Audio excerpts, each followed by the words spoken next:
batata bamama bandeko napesi bato nyonso mbote bakolanda life ya lelo ngai komona nga Clarisse Akwalabi Banata. Na life ya lelo nazopesa bandeko oyo balandelanga na WhatsApp, oyo balandelanga na Facebook, YouTube ya sika ezali Clarisse Akwalabi Banata. Napesi bino mbote.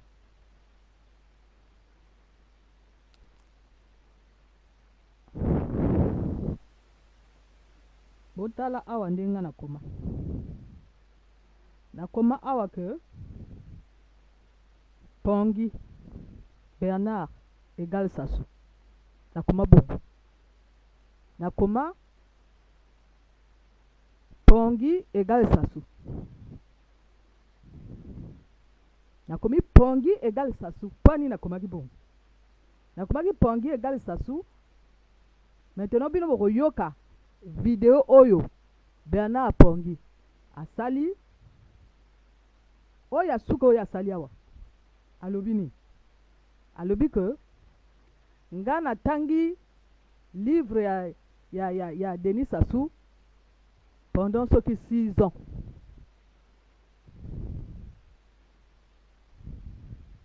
Pendant 6 ans, il a tangi livre ya Sassou Nguesso. Alobi asali ba recherche na ye pana koyeba qui est Denis Sassou et puis atanga ba livre oyo Sassou Nguesso a commis.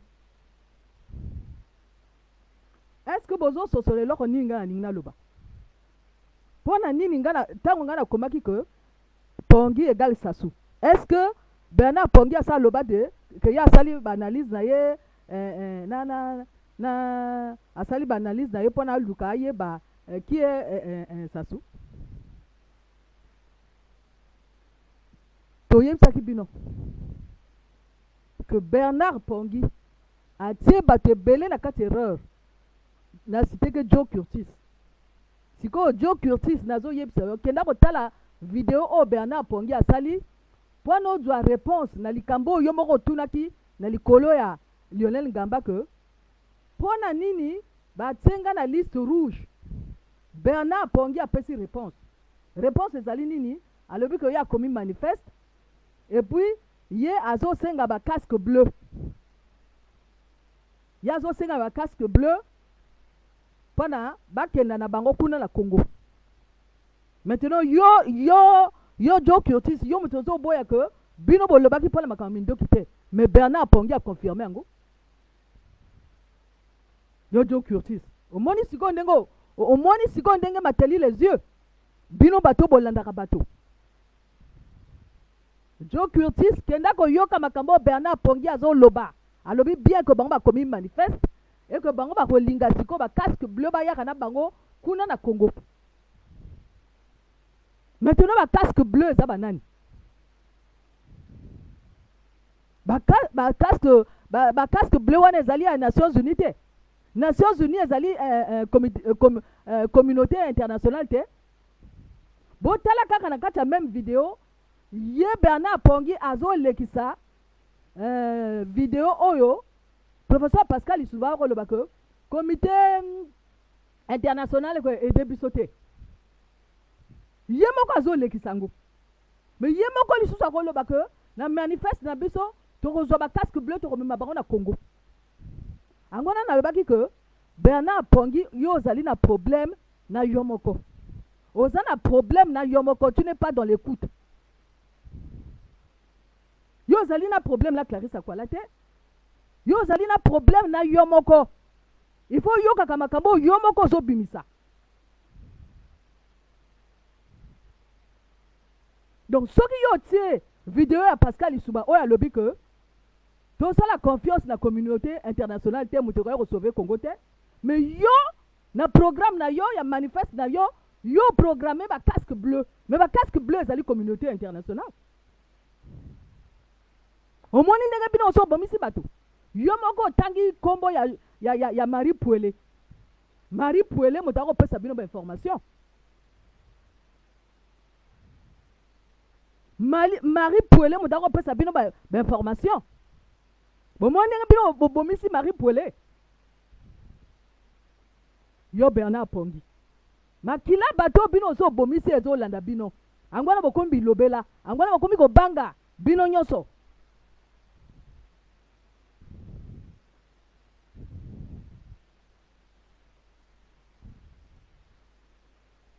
bino nyonso na ba Joe Curtis na ba Jim Nkayi na ba Fai Monama bino nyonso bandi kolenga parce que aussi bakangi bino déjà bato bakosala na bino o bako infiltrer que Sassou Nguesso 8% basi bakangi bango kuna na mboka kuna bamusu bazokufa angona bino siko pe basi bakangi bino wapi Ntumi totuna nani Roland Levin Nitu wapi Ntumi azali wapi parce que moto ako intéressé bino ezali kaka Jean-Marie Michel Mokoko Ntumi azali wapi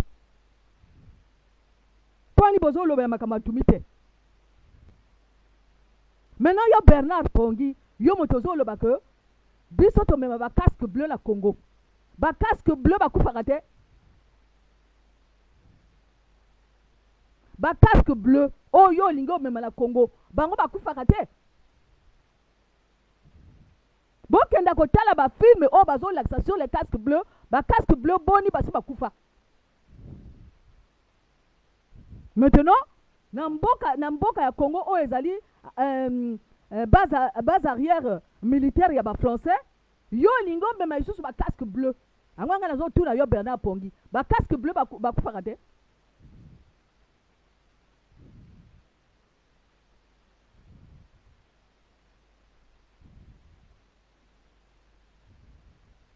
problème na yo ezali yo moko bon yebisa biso siko ba congolais o ba voter yo o ba yebisi yo que na référendum que biso to lingi yo ya ko libérer biso nani apesi yo accord wana que yo ozo ba casque bleu o ya kana bango na Congo et biso to pesi yo accord wana maintenant yo lobi susu na kata vidéo na yo ozo loba bien o lobi que Sassou Nguesso 8% azali na capacité ya kosala ba débat te yo moto ozala capacité ya kosala ba débat nga nazo fixe yo nazo loba na yo parce que yo ozana esprit ya Sassou Nguesso parce que yo zwa mwana mwasi o babengi Olga Musutu afinga Clarisse Akwala yo na ba Roland Levin Nitu na ba Malalu angwa nazo répondre yo zo loba que Sassou Nguesso azali na culture ya débat te yo moto ozala culture ya débat yo ozala culture ya débat yo mona Joe Curtis akendaka kuna na le 17h dimanche Joe Curtis akendaka kuna le 17h dimanche yo so kenda wapi yo so kenda na quelle chaîne oh yo sala ba débat yo so kenda na quelle chaîne ata ya Jean Lewis wana déjà boso boswani bato nyonso o ya kati ya Canada boyoka na kate donc yo za la culture ya débat yo soki yo za la culture ya débat yo za na culture ya infiltration infiltrer DGST à Sassou Nguesso pour notre job information et yo moko lobby ngana combien wa que Pongi égale Sassou et justement yo moko pour lobby ni o lobby yo la Pongi te Sassou Nguesso tanga kenda kikuna na et pas ya na russe na URSS kuna alobaki nini alobi ye pa la Pongi te omoni Sassou Nguesso pa la Pongi te yo po la Pongi te yo po za la culture ya débatté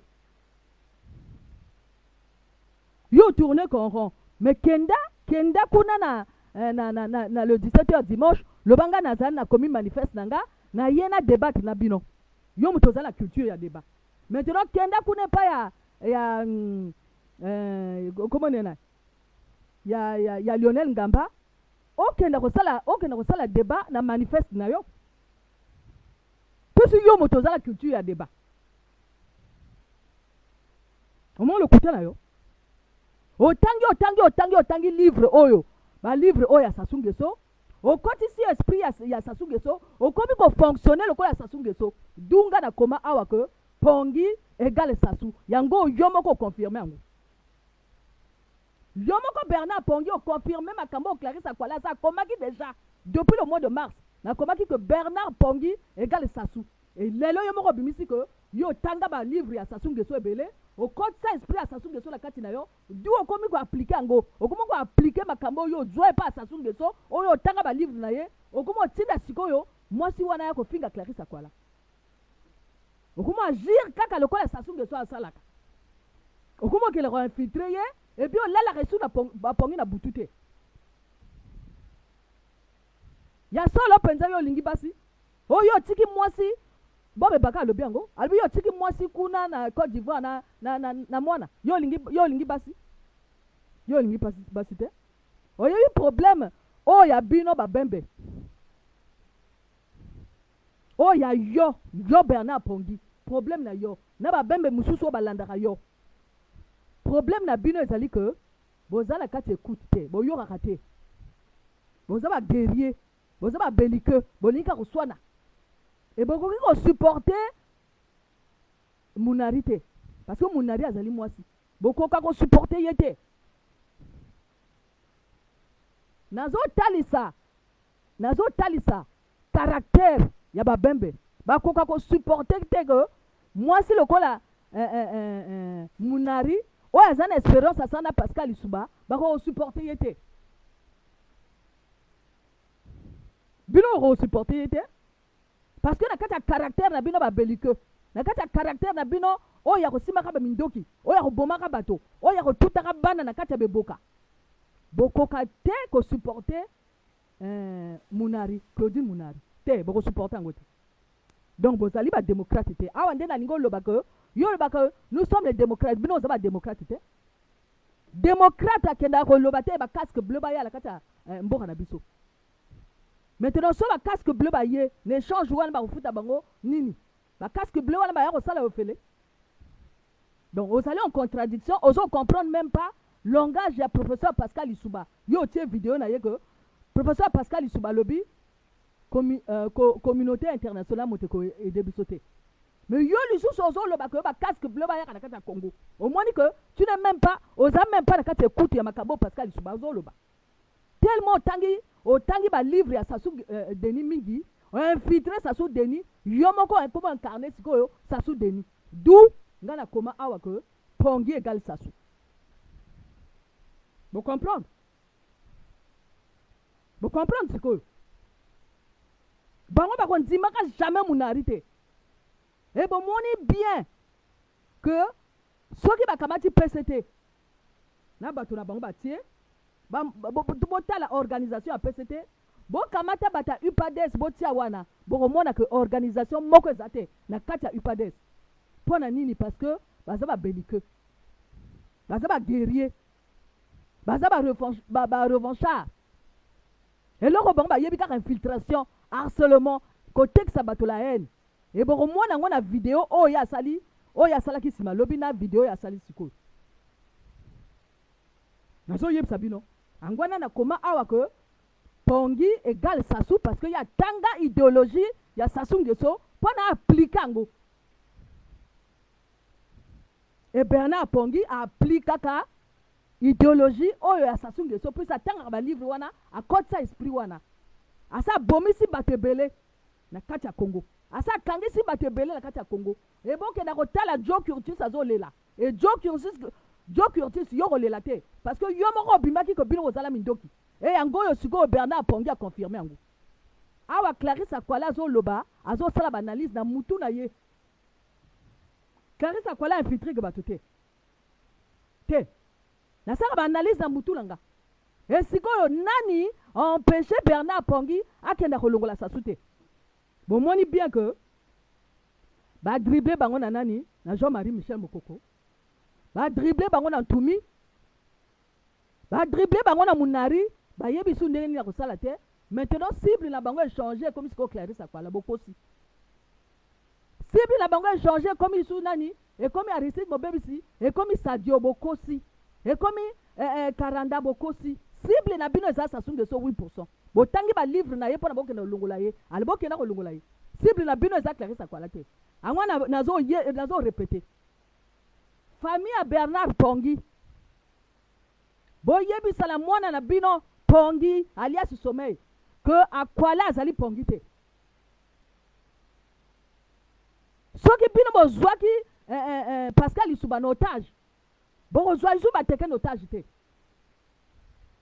Soki bokanisaki que Pascal Isuba azalaki moto na bino bino bokosaka na ye parce que boko comprendre idéologie vision na ye te. Alors sikoyo mwana na bino Bernard Pongi asa lati idéologie ya Sassou Nguesso. Asa lati idéologie ya Sassou Nguesso ye moko moto azoloba. Cible na ye za Clarisse Akwala te. Cible na ye fo ezala bana na ye moko na basi na ye moko. Eza Clarisse Akwala te. Loko edi Nkayi. Nkayi ezali Akwala te. E Akwala ezali Nkayi te. Nkayi alias Julian Assange, bateau yo ba infiltré que bateau, na kati ba ordinateur, ba kenda ba l'école pona ki mafia. Yo edi Nkayi problème na yo ezali kunana na Lionel Ngamba ezalanga te. Parce que ça va camarade te. Tant on a contact na internet, na benga kayote. Bon régler ba problème na bina mingwale, ya ba ngulu yaka, ya ba fabriquer, ya ba mosomba, ya ba misombo, oyo bozala ngo.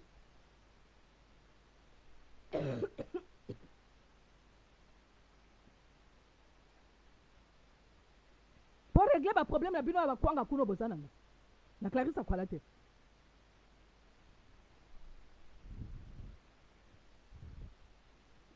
Les ala Congolais moko te o alobi na bino ko boya ko délivrer biso. Azate. Les appels Congolais moko te ya alobi ko biso do voter bino. Bazate. Bozaka na escroquerie c'est tout. Pourquoi Isidore ya Tonga, escroc. Nazo lo appelle la famille Isidore ya Tonga. Clarisse Akwala azali Isidore ya Tonga te. Tonga azali Akwala te. Ni tout azali Akwala te. Bino ba assassin. O bosi bo boma bato. Bosi bo mela makila bato. Bo kenda sikoyo basi ba kangi bato na bino nyoso. Wapi ntumi azolo ba isute. Wapi Jean-Marie Michel Mokoko azolo ba isute. Ntumi azolo ba isute. Jean-Marie Michel Mokoko azolo ba isute. Bo tuli. Boko misiko na Clarisse Akwala. Non. Bandoki. Bobimi na polele bobimi na poisa. La cyber vampire batu ba pumboka na butu. Bakena otanga bino yo lobi que Sassou Nguesso 8% azali un criminel. Mais yo ko tanga biloko criminel. Mais pas comme le criminel ko la ye. Donc yo ko zana solution moko pa na Congo te. Soki moto wana za criminel. Est-ce que bakenda ko landa ka biloko criminel? Non.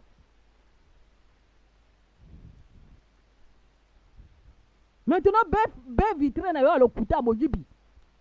Oh yo ko loba na Olga Misutu que Clarisse Akwala za ngirize. Maintenant be vitre na yo wapi ba preuve oh Clarisse Akwala za ngirize. Be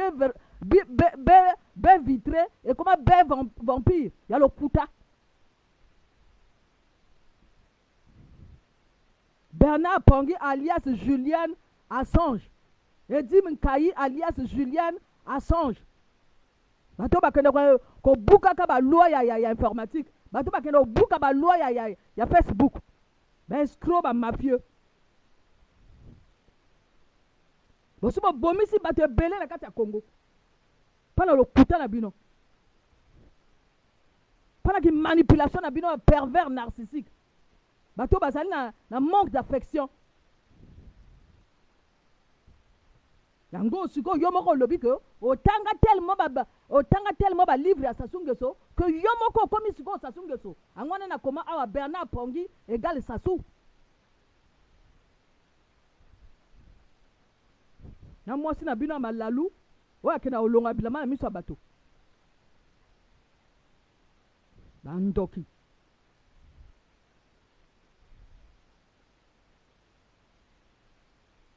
Maintenant, Joe Curtis au disque réponse na yo. Donc c'est pas la peine que yo lo batio, mais ngai batinga la liste rouge pour nini parce que botu na Jean-Marie Michel Mokoko. Bokenda ko yoka lisusu makambo Jean-Marie Michel Mokoko ako loba na tango ba élection ya 2016 aloba kini. Alors communauté internationale essaye yebisi bango makambo mindo kezate.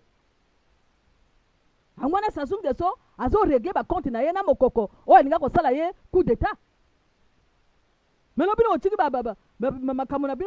makamona bino ba escroquerie o bo tutaka bato na kati be boka o bo bomaka ba bébé lelo ko ba sauveur bo bomi bato maintenant lelo ko ba sauveur bo sala nani ba témoignage na bino bato ba yoka loka Jacques Okuya sala témoignage loka la général Keteka bo fixer ba caméra bo sala ba témoignage na bino Et yo Joe Curtis so yebaka que Bernard Apongi tata na yena maman ne basi ba kufa. Donc il n'a rien à perdre. Soka memi ba casque bleu kuna a massacrer bino yoso.